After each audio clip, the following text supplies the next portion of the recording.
Gracias por continuar con nosotros. Esto es Entérate, un espacio de difusión de las actividades institucionales, académicas y de actualización del Tribunal Electoral del Poder Judicial de la Federación. En este programa presentaremos más de los trabajos de la tercera Feria Internacional del Libro del Tribunal Electoral del Poder Judicial de la Federación 2015, evento que tuviera verificativo en el auditorio José Luis de la Peza del Tribunal Electoral. En esta oportunidad les presentamos la mesa redonda La información como fuente de poder de la sociedad. En esta primera parte de esta mesa redonda se realizó la presentación de los panelistas Javier Rascado Pérez, presidente de la Conferencia Mexicana para el Acceso a la Información Pública, Kenbrick Puente Martínez, profesor investigador de la Facultad de Ciencias Políticas y Sociales de la UNAM, María Marván Laborde, presidenta del Consejo Rector de Transparencia Mexicana, Arely Cano Guadiana, comisionada del Instituto Federal de Acceso a la Información y Protección de Datos, y como moderador, Yairzinio David García Ortiz, magistrado de la Sala Regional Monterrey del Tribunal Electoral del Poder Judicial de la Federación. Les invitamos a que permanezca con nosotros.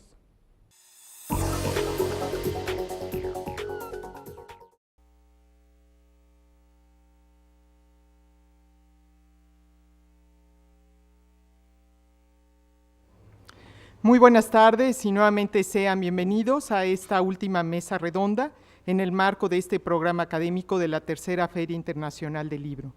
En esta ocasión tenemos el gusto de recibir a distinguidas personalidades para cerrar con broche de oro. Se trata de esta mesa redonda titulada La información como fuente de poder de la sociedad. Contamos con la participación de destacados panelistas. Javier Rascado Pérez, presidente de la Conferencia Mexicana para el Acceso a la Información Pública. Kenbrick Puente Martínez, profesor investigador de la Universidad Nacional Autónoma de México. María Marván Laborde, presidenta del Consejo Rector de Transparencia Mexicana. Y Arely Cano Guadiana, comisionada del Instituto Federal de Acceso a la Información y Protección de Datos Personales. Cedemos la palabra a nuestro moderador, Yairzinio David García Ortiz, magistrado de la Sala Regional Monterrey del Tribunal Electoral del Poder Judicial de la Federación. Bienvenidos, les pido un aplauso para ellos.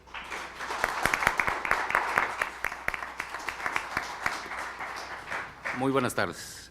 Empezaré notificándole a nuestros panelistas de tres grandes retos que tenemos enfrente. Uno, el principal es pues reflexionar sobre esta nueva relación que tiene la ciudadanía frente a los órganos del Estado con base en las nuevas exigencias que la sociedad tiene para el control público, por así decirlo, de la actividad gubernamental. Creo que es el reto fundamental. El siguiente reto es competir en audiencia con la sesión pública de la Sala Superior, que está por empezar en estos momentos, y el último, no menos complicado, es mantener despierta la audiencia a esta hora después de una serie de conferencias que se han venido dando. Entonces tenemos un reto enfrente bastante severo. El tema es la información como fuente de poder de la sociedad. A mí me gustaría empezar con una frase del conde de Mirabeau, que creo que encierra bien lo que una sociedad empoderada por información puede exigir y puede ser cómo se enfrenta, por así decirlo, la actividad gubernamental. Y dice: a mí dadme al juez que quieras, puede ser un juez parcial, puede ser un juez banal, puede ser incluso mi enemigo, con tal de que no pueda hacer nada si no es de frente al público. Esa es la sujeción que existe. Puede ser la persona que sea, si a través de la transparencia sujetamos su actuación, vamos entonces a confiar en la actividad gubernamental que se desempeña en ese entendido. Se trata entonces pues de reflexionar si estamos ya en ese lugar, en esa posición de enfrentar la actividad gubernamental con la firmeza del conocimiento. El derecho al saber como derecho autónomo se encuentra todavía en ciernes, en vías de desarrollo. ¿Cuál es la situación que guarda en nuestra sociedad el derecho a la información y sobre todo cómo está la sociedad con ese derecho a la información como instrumento para adquirir cierto poder de frente al poder público. Y para ello me honro en estar acompañado de distinguidas personalidades, conocedoras todas del tema, a quienes he pedido la autorización en aras del último de los retos que mencionaba, de poder omitir la lectura de su síntesis curricular, porque son personas bien y bastante conocidas y sobre todo expertos en el tema. Decir quiénes son creo que es reflejo de su trayectoria y del respeto que tenemos quienes conocemos de ella también en ese sentido. En ese entendido, sin más preámbulo, le voy a pedir por favor al doctor Javier Rascado Pérez, presidente de la Conferencia Mexicana para el Acceso a la Información Pública, si nos hace el favor de tener en su casa, perdón, si nos hace el favor de tener su intervención hasta por 10 minutos, si eres tan amable. Gracias. Magistrado, muchísimas gracias por el uso de la palabra. Un agradecimiento también y reconocimiento a los panelistas que me acompañan, y efectivamente creo que el reto más complicado es el último que se nos propone. Un agradecimiento al Tribunal Electoral del Poder Judicial de la Federación por hacer estos eventos que motivan finalmente una relación con la lectura. Yo que soy promotor constante de esta materia, creo que es un espacio sumamente interesante. Y finalmente, pues también hacer el reconocimiento al Tribunal Electoral porque ha hecho un trabajo incansable y sumamente importante para el fomento de esta cultura también de la transparencia. Una felicitación a todos ellos. Pues el reto es de 10 minutos y yo quisiera centrarlo de manera concreta, hablar de temas propiamente democráticos y de transparencia como utilidad para mejorar la calidad de vida de las personas. Indudablemente, hablar de transparencia a partir de hace 10 años ha resultado, incluso me decía alguna vez un periodista, en un tema de moda. Yo les decía, pues no es un tema de moda, es concretamente un derecho fundamental. Sin embargo, estábamos innovando en esa materia, es más, nos hemos vuelto pioneros, concretamente a nivel Latinoamérica, en la legislación en la materia, e indudablemente esto nos ha llevado a una serie de dinámicas muy intensas en cuanto a la solicitud de acceso a información y también con la utilidad que se le ha dado a esa misma información. Sin embargo, debemos de entender los derechos fundamentales desde la parte teórica como una dignificación de las personas, es decir, los derechos fundamentales tienen que servir finalmente para mejorar la calidad de vida de las personas. Con ello quisiera hacer una mención utilitarista, es decir, los derechos fundamentales tienen que tener una utilidad, finalmente magnificar o dignificar nuestra vida y en consecuencia pues tener nosotros mejores servicios, tener nosotros mejor información y finalmente mejorar, como lo decía, nuestra calidad de vida. En términos de la utilidad, creo que lo que nos ha faltado a todos los que nos dedicamos dentro de los órganos garantes a la promoción y difusión de esta cultura de la transparencia, parece ser que muchas veces nos hemos enfocado de manera concreta a ser órganos garantes, es decir, órganos resolutores que obligan a los sujetos obligados a entregar la información pública. Y también este ejercicio ha sido en su mayoría utilizado ya sea en el ámbito periodístico con una gran utilidad o también muchas veces con fines políticos, lo cual indudablemente es completamente válido.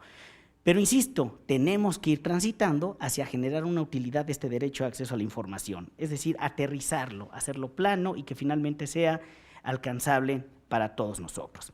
En ese sentido, justamente quisiera transitar del discurso de la transparencia de un derecho fundamental como el discurso de la transparencia como un elemento esencial de la democracia. La democracia constantemente se menciona que es una forma de gobierno, incluso dice nuestra Constitución, es una forma de vida en la cual nosotros debemos encontrar los mejores espacios para la satisfacción de nuestras necesidades. Pero la democracia parece ser, aparentemente, que por lo menos desde la clase política ha sido entendida desde una democracia de mayorías, es decir, como tradicionalmente se entendía la democracia, con 3 elementos esenciales. Es decir, tener un proceso electoral, mecanismos de defensa electoral y finalmente garantizar la alternancia en el ejercicio del poder. E incluso pareciera ser que desde la visión política solamente se nos incentiva a participar democráticamente en la emisión del voto. Y creo, y lo digo con toda honestidad, que ese concepto mayoritario de democracia ha quedado rebasado. Es decir, en el siglo pasado, cuando las sociedades eran homogéneas, la resolución de las necesidades de una comunidad por medio de las mayorías era indudablemente un mecanismo muy eficaz. Pero hoy por hoy, cuando transitamos hacia sociedades heterogéneas, que ya no hablamos de mayorías, sino de minorías, pues creo que es insuficiente este ejercicio democrático. Hoy por hoy tenemos que transitar hacia la llamada calidad de la democracia, mejorar la calidad democrática para con ello garantizar la calidad de vida de todas las personas. Sin meterme en un terreno teórico constitucional muy amplio, ustedes saben que hemos transitado, ya desde mediados del siglo pasado, del llamado Estado de Derecho a un Estado constitucional. Es decir, el Estado constitucional ya no solamente busca limitar el ejercicio del poder, como originariamente se perseguía, sino que ahora en realidad se busca maximizar el ejercicio de los derechos fundamentales y ello en sí mismo implica limitar el ejercicio del poder. Dirían distintos autores, Agrabowski diría el derecho dúctil, Haberle diría el derecho o el constitucionalismo cultural, o concretamente Ferrajoli nos hablaría del garantismo. Pero lo que necesitamos es maximizar el ejercicio de los derechos fundamentales y eso solamente se puede conseguir en un Estado constitucional que tiene a la democracia como un elemento necesario. Aquí es donde entra la utilidad, creo, finalmente, de la información. Pareciera ser que tristemente muchas veces queremos agotar el tema de la democracia, como les decía yo, en la participación electoral. Pero resulta que una participación democrática no solamente exige mecanismos, instituciones y voluntad política para realizar estos procesos electorales, sino que requiere también elementos materiales, como por ejemplo la satisfacción de las necesidades materiales de los individuos. Y aquí haciendo un poco de historia, incluso Aristóteles cuando hace una crítica a su maestro Platón, ya decía él, ¿cómo podemos pensar en un gobierno de sabios si no satisfacemos las necesidades materiales de una población? Y esto lo quisiera explicar en ejemplos muy concretos y sé que en periodos electorales es muy riesgoso hacer estos comentarios, pero obviamente evitaré hablar de nombres o de partidos políticos de manera concreta. ¿Cómo pretender una democracia cuando tenemos tanta pobreza y desigualdad en este país? Ese evidentemente es un elemento insoslayable para que finalmente el ejercicio democrático pueda ser de una verdadera utilidad. Es decir, ¿cómo no pedirle a una persona que venda su voto cuando a lo mejor 500 pesos o 1,000 pesos le pueden satisfacer las necesidades materiales de todo un mes? Si nosotros realmente dejáramos satisfechas las necesidades materiales, fíjense, los partidos políticos ya no ofrecerían cuestiones materiales, ofrecerían propuesta política, ideología concretamente. Ese creo que sería un paso inicial, mejorar la calidad de vida de todas las personas. Pero una vez que esto se lograra, suponiendo que esto finalmente se pueda lograr, ahora para la toma de decisiones necesariamente tendríamos que contar con información real para poder tomar una decisión adecuada. Yo veo hoy por hoy con tristeza que las campañas políticas son realmente campañas mediáticas, que son campañas en las que no se ofrece propuesta política, sino en la que impera o bien el culto a la personalidad o bien la descalificación del contrario. Ello, indudablemente, porque no tenemos una cultura democrática que nos exija poner mayor empeño en este tipo de oferta para la toma de decisiones. Pero si transitamos o aspiramos a un fortalecimiento democrático acompañado de mejorar la calidad de vida de la población, en consecuencia, la información tendrá que ser una herramienta indispensable para el fortalecimiento democrático, porque nuestras decisiones ya no dependerán de la oferta mediática, sino que dependerán en realidad del trabajo realizado. Esto creo que debe ir acompañado, y la reforma electoral lo ha hecho, de un sistema de estímulos y castigos. Por ejemplo, la posibilidad de la reelección, que acerca de alguna manera al gobernante con el representado, pues creo que es un elemento que finalmente va abonando en este sentido. Pero creo que en términos de utilidad, la información se convierte en un elemento esencial de la democracia, en la toma de decisiones y en mejorar la calidad de vida de la población. ¿Por qué? Porque también en la medida que nosotros vayamos teniendo conciencia de lo que realmente se está haciendo con el ejercicio del poder público, y aquí retomaría un elemento esencial, por eso es un poder público, porque emana de la polis, desde la teoría de la soberanía popular cuando acabaron las monarquías absolutistas. Creo que esa visión patrimonialista del Estado que todavía tiene la clase política tiene que ser desarraigada y es parte justamente de este ejercicio de una cultura por la transparencia y el ejercicio del derecho de acceso a la información. Creo que hemos ido transitando de manera adecuada, creo que finalmente este tipo de espacios van abonando a generar esta cultura de la transparencia y finalmente que vayan motivando el ejercicio del derecho fundamental de acceso a la información. Entendamos el derecho como una utilidad que permita dignificar la calidad de vida de las personas y entendamos también a la transparencia como un elemento esencial del fortalecimiento democrático. Muchas gracias.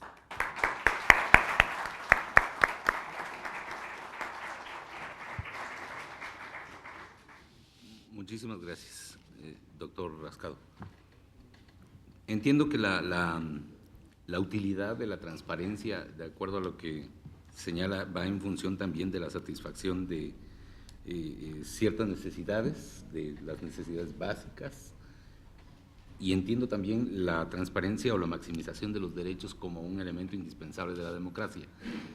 A lo mejor, y quizá para la reflexión en una segunda intervención, me gustaría abonar un poquito más en lo de la información dentro del debate político, dentro del discurso político, y la limitante o la serie de limitantes que existen tanto por la vía legal como por la vía de las instituciones que nos encargamos del control de legalidad y constitucionalidad de un proceso, si va a favor o en detrimento de este nuevo esquema del debate político dentro del que se habla ya recientemente. Bueno, continuaremos entonces ahora con, si me permiten, con la intervención de Kambir Puente, logré decirlo bien, Pérez, Rascado Puente Martínez, perdóneme. Él es profesor investigador de la Facultad de Ciencias Políticas y Sociales de la Universidad Nacional Autónoma de México. Doctor, por favor, hasta por 10 minutos. Muchas gracias. Igualmente agradezco la invitación que amablemente me han formulado del Tribunal Electoral, particularmente de su presidencia, entonces por el magistrado Alejandro Luna Ramos, y aprovecho para felicitar al señor magistrado don Constancio Carrasco por su designación como presidente. Por supuesto que también agradezco la coordinación de información, documentación y transparencia del propio tribunal por su invitación. Además, por la oportunidad de compartir la mesa con personalidades de la talla de la comisionada Arely Cano, de María Marván, de Javier Rascado y, por supuesto, del magistrado García Ortiz. Nos han invitado a la mesa la información como fuente de poder de la sociedad. Y para reflexionar sobre estos temas, principalmente nos dijeron para hablar de la nueva relación entre la autoridad y la población. Yo me centraré en la relación entre los representantes y los representados en un contexto de profundos cambios democráticos, y como mi intención no es que se censure este evento, en esta ocasión pues no hablaré mal de los políticos mexicanos, solo intentaré esbozar una idea sobre el papel de la comunicación directa y de las acciones de rendición de cuentas en la construcción de una esfera pública democrática.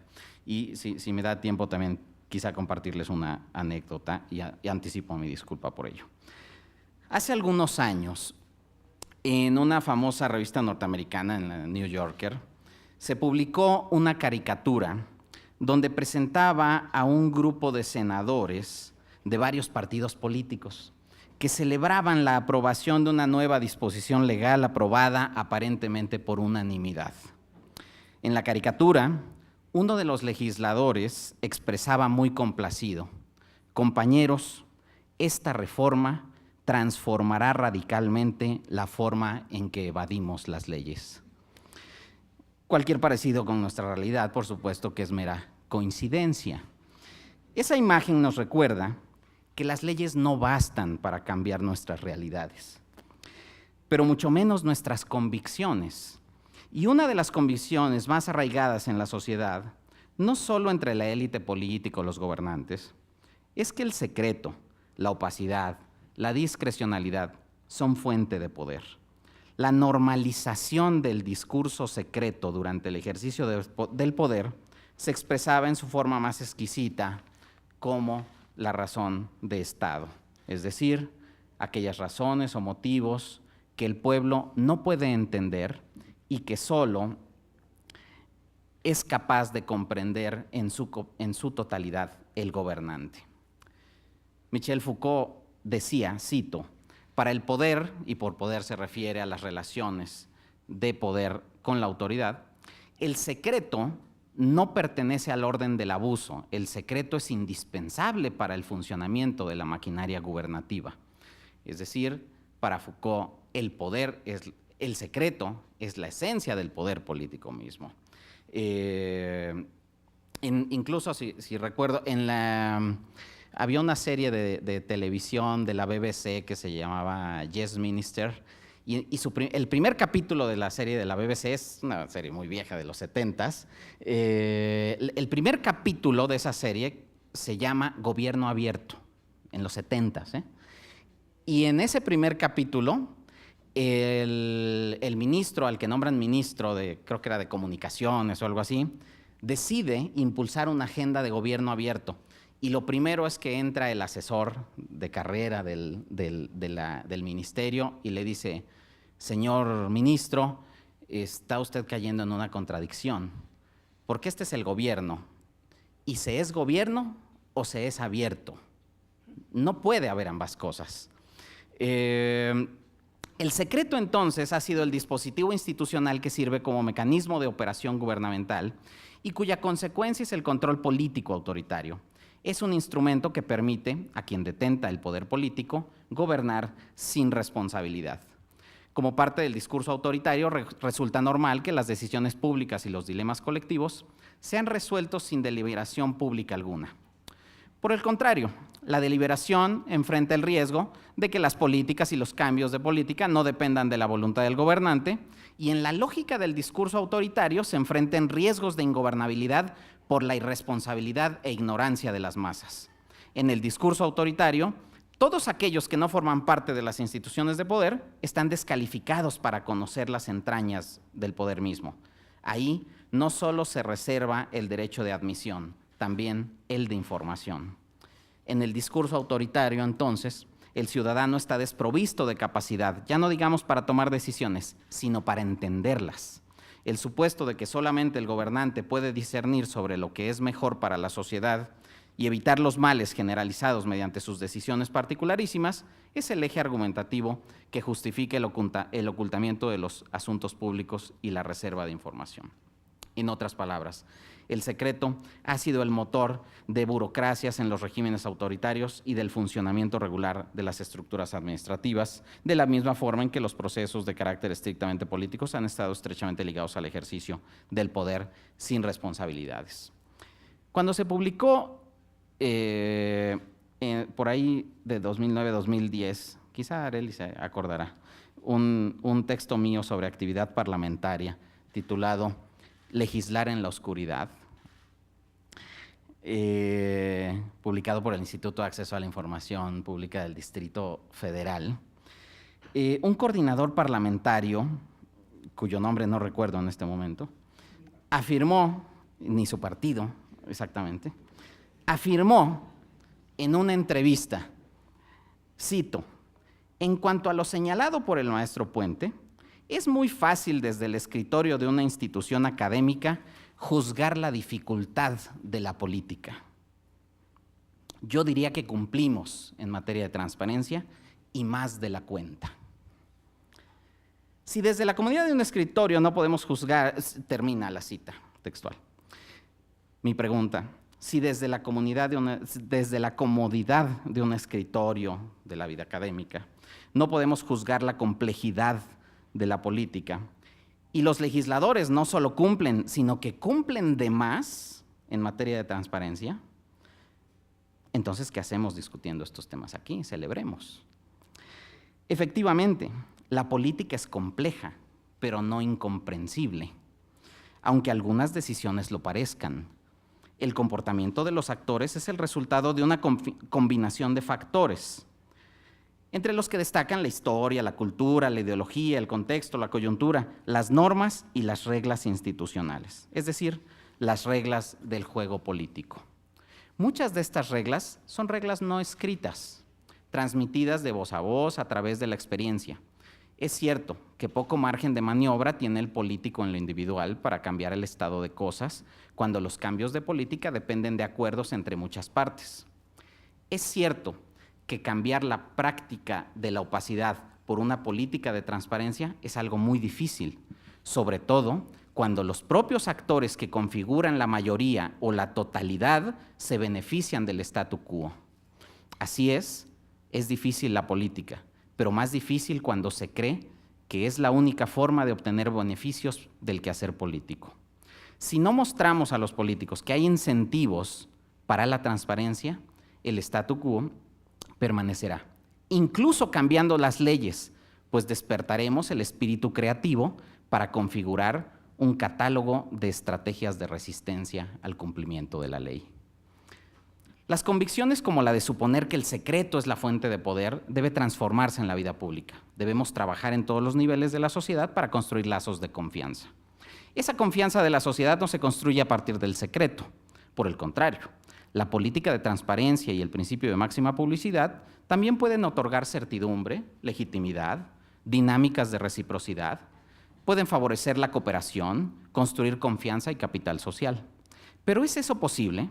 ¿Hay experiencia exitosa sobre el caso? ¿O los políticos y las instituciones de la política están destinados a la desconfianza? Perdón por esta anécdota, pero hace una década conocí a un hombre llamado Kevin McNamara. Él era un profesor británico que logró ser electo diputado por primera vez en el Parlamento británico en 1966 y fue reelecto consecutivamente por más de 40 años en su distrito. No era un cacique regional, no era un líder de partido ni sindical, nunca aparecía en spots de televisión ni en espectaculares, no era portada de revistas, sin tiraje, ni regalaba despensas. Era un hombre común, cuya virtud fue saber informar y, sobre todo, saber escuchar a la gente. Así logró siempre comunicarse con eficacia. Sabía conectar con la sociedad. Mientras fue legislador hasta su retiro, 2 días a la semana sostenía audiencias públicas para escuchar a sus electores. Las demandas que recibieran de todo tipo y a todas atendía. Pude ser testigo de varias audiencias. La dinámica era muy sencilla. Explicaba con un lenguaje muy sencillo lo que había pasado en el Parlamento durante la semana, seguido de una sesión abierta de preguntas, y finalizaba con conversaciones para dar seguimiento a anteriores solicitudes. ¿Siempre satisfizo las solicitudes de la gente? No, no siempre, pero daba la cara para informar y explicar las razones de sus acciones. No se escondía cuando no respondía a las expectativas. Esa rutina lo mantenía conectado con la gente. En ese entonces no había internet, no había Twitter, no había Facebook, pero sí había lazos de reciprocidad y sí había redes sociales, no virtuales, y cercanía con el representante y los representados. Había información, había diálogo, había comunicación. Muy parecido era el caso del famoso alcalde de Nueva York de los años 70 y 80, Edward Koch. Fue un alcalde famoso de aquellos años, para quien la democracia, él decía, era un plebiscito diario. Y era famoso, entre otras cosas, porque cientos de veces al día, en lugar de saludar automáticamente a la gente con un ¿cómo estás?, preguntaba, ¿y usted cómo cree que estoy gobernando? ¿Bien o mal? ¿Por qué? Buscaba siempre en el saludo escuchar a la gente, no buscaba el aplauso, buscaba conocer cómo le estaba yendo, en una era en que no existían plataformas virtuales de comunicación. Ninguno de estos dos exitosos políticos ponía en duda el interés de los ciudadanos por cuestionar su desempeño. Por el contrario, animaban al público a expresarse, pues solo así podían conectar con la gente. Los esperamos en una próxima emisión de Entérate, con lo más destacado de las actividades institucionales, académicas y de actualización del Tribunal Electoral del Poder Judicial de la Federación. Soy Roxana Noriega, hasta la próxima.